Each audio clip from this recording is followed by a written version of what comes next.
Sous l'initiative du département de la diaconie de l'Église de Christ au Congo, à travers le Bureau d'architecture, technologie appropriée et infrastructure rurale, SCC Bâtir en sigle, les acteurs engagés dans la cause environnementale se sont réunis ce mercredi 28 mai dans une matinée de plaidoyer sur l'assainissement résilient au changement climatique.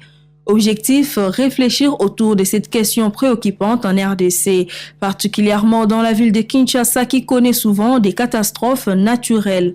Dans son mot des circonstances, la secrétaire générale de la diaconie de l'ECC, révérende Lise Vibila, a encouragé les participants de proposer un plaidoyer fort, structuré et inclusif, capable d'interpeller les décideurs publics. Pour moi, c'était une bonne chose d'avoir tous ces groupes se réunir au sein de l'ECC et discuter sur l'assainissement, puisque pour le moment, l'environnement est en train de nous gifler.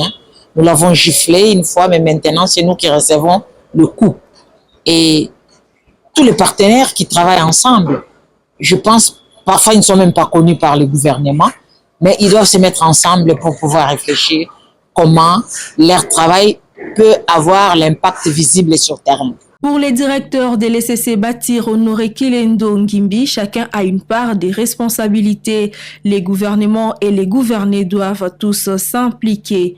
Cet acteur invite les dirigeants à investir dans l'éducation des élèves dès l'école maternelle pour leur apprendre les devoirs civiques sur l'environnement. Il invite aussi les autorités à appliquer des mesures correctives contre ceux qui ne respectent pas la loi.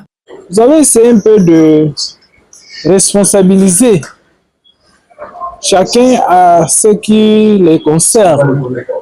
Et nous avions bien dit que pour que ceci soit faisable, nous devons passer par l'éducation.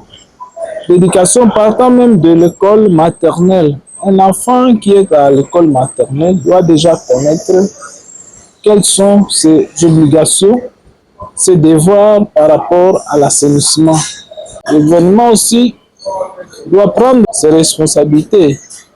Parce que quand nous voyons l'insalubrité de la ville de Kinshasa, le gouvernement ou l'État a le devoir d'introduire aussi des mesures correctives ou punitives. À la fin de cette séance de travail, les participants se sont donné rendez-vous dans les prochains jours pour poursuivre leurs échanges sur l'assainissement résilient au changement climatique et finaliser les documents.